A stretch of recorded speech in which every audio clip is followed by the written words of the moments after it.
rips a single into center field. 2 runs coming to score. Yankees now up 6-1. Cabrera with a career-high 4 hits and 3 RBIs. Top of the ninth, nobody on, 1 out.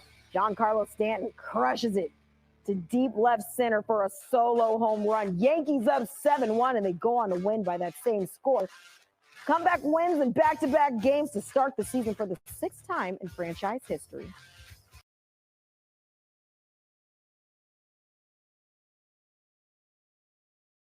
Rockies, the Diamondbacks coming off a historic opening day after scoring 14 runs in the 3rd innings. The Rockies and get right back to scoring early in game 2.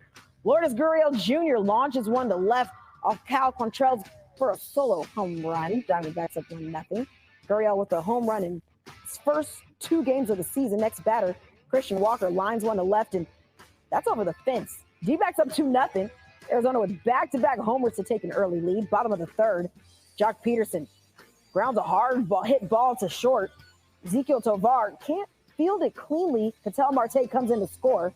Peterson was 4 for 4. He's the first player with 4 hits in his Arizona debut. D-backs up 3-1. Tovar unable to scoop the grounder, not happy with himself after the play results in another D-backs run. Bottom of the 6th, Alek Thomas with a moonshot. A perfect 2-0, taking on the Mariners in Seattle. Starting pitchers Nick Pivetta and George Kirby dealing early, combining for 11 strikeouts through 5 innings, allowing no runs and no walks. Well, we'll pick this up in the bottom of the 6th. First batter, 0-2 count. Pivetta gets Luke Raley swinging for another strikeout. Next batter, back to the top of the lineup, J.P. Crawford, 0 for 2 in the game. Crawford drives the ball to right. This one's going to stay fair, and it's over the wall for a solo home run. Mariners up 1-0. Crawford's first home run of the season, and that's all it would take. And prior to the game, Shohei Ohtani and Mookie Betts receiving their Silver Slugger awards. The 2 All-Stars have combined for 8 Silver Sluggers, and one of them showed that he was a slugger right off the bat. Bottom first, that's Mookie Betts with a shot to left field, and that ball is gone for a solo shot. His 49th career leadoff homer, 29th with the Dodgers, and that passes Davey Lopes for the most leadoff home runs in franchise history. Bottom of the 2nd, new Dodger Teoscar Hernandez takes Zach Thompson to right field, and that ball will land in the bullpen for a home run. Dodgers up 2-0. Hernandez with 26 homers last season for the Mariners hits his first with LA, and he wasn't done. Bottom of the 4th, same score, first pitch. This time Hernandez takes Thompson to left field, and that ball will hit the top of the wall and go over for a 3-run homer, his 2nd of the game. Puts LA up 5-0. He signed that 1-year, $23.5 million contract with LA in the offseason.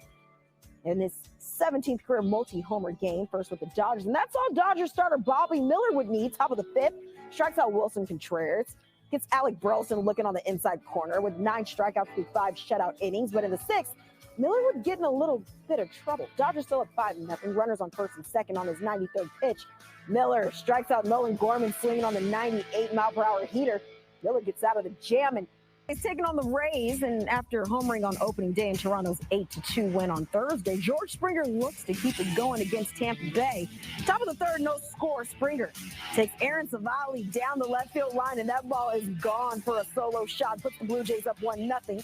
Springer with back-to-back games with a home run. He finished the game 1 for 4 with a homer, but the Rays counter. Bottom of the inning, and bases are juiced. Brandon Lau takes Chris Bassett 444 feet to right center field, and that ball is gone. That's a grand slam. It's opening day from South Philly. Former Phillies manager Charlie Manuel throwing out the first pitch to another former Philly, Larry Boa. That's just 6 months after suffering a stroke, so it's great to see him out doing well. Philly's taking on the Braves in an NLDS rematch. Bottom of the 1st, Spencer Strider strikes out Bryce Harper swinging. Next inning, Strider gets Nick Castellanos swinging. 6 Ks through 4 shutout innings for Strider. Last season's strikeout leader not missing a beat, but the Phillies finally get to him in the bottom of the 5th. Brandon Marsh takes Strider to left center field, and that ball clears the wall for a 2-run homer, his first of the season. Phillies up 2-0. Strider's only runs allowed in 5 innings of work. As for his counterpart, Zach Wheeler, dealing in this one, bottom of the 6th, same score. Wheeler strikes out Austin Riley, swinging. 2 batters later, he gets Marcell Ozuna swinging for the 3rd and final out, and that would be it for Wheeler. 6 innings pitched, 5 hits, 0 earned, 5 strikeouts, his first career opening day start. Then in the 7th, Matt Strahm on in relief for Wheeler and gets into a jam. Runners on second and third. Pinch hitter Adam Duvall laces a shot into the left field corner. Both runners score. Duvall with a 2-run pinch hit double. Game tied at 2. Duvall in his third stint with the Braves, and Atlanta not done in this one. Top of the 8th. Game still tied. Michael Harris II hits a chopper in the center field. Matt Olson scores.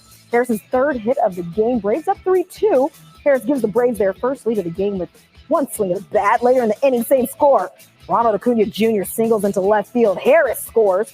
Braves up 4-2. Acuna finished 2 for 4 with that RBI. 3 batters later, Braves up 6-2. Matt Olson laces a shot into right field, and that ball goes all the way to the wall. All 3 runs score. Matt Olson with a bases clearing double. 3 extra base hits for Olson on his 30th birthday. Caps a 7-run 8th. This one up in the bottom of the second, no score. Marte, speaking of, hits a dinger just over the wall in left center field. Off Freddie Peralta. Mets up 1-0. The umpire confirms the home run. Marte with a homer in 3 straight home openers. Nice stretch right there. But the Brewers are going to answer in the top of the 4th. Christian Yelich knocks one over the wall in right center field for a solo shot off Jose Quintana. Game tied at 1. Yelich had himself a day, finishing 3 for 4 in this one. Brewers would add another run in the 5th to take the lead. Then Peralta settles in, bottom of the 6th. He gets Brett Beatty looking. 2 batters later, strikes out Brandon Nimmo swinging on the fastball. Pitched 6 innings, 1 hit, 1 earned, 1 walk, 8 strikeouts. Retired the last 13 batters he faced. Then things got chippy. Top of the 8th, former Philly, Rhys Hoskins, tries to slide in to avoid the out at second, but awkwardly collides with Jeff McNeil's legs. Mets take exception to this one. Both dugouts clear. McNeil and Hoskins sharing words. Play would be reviewed for the slide interference, but the call would be upheld. Getting chippy early in the season, but the Mets trying to rally together in the 9th. Now down to their final out, and obviously, bench is not filled.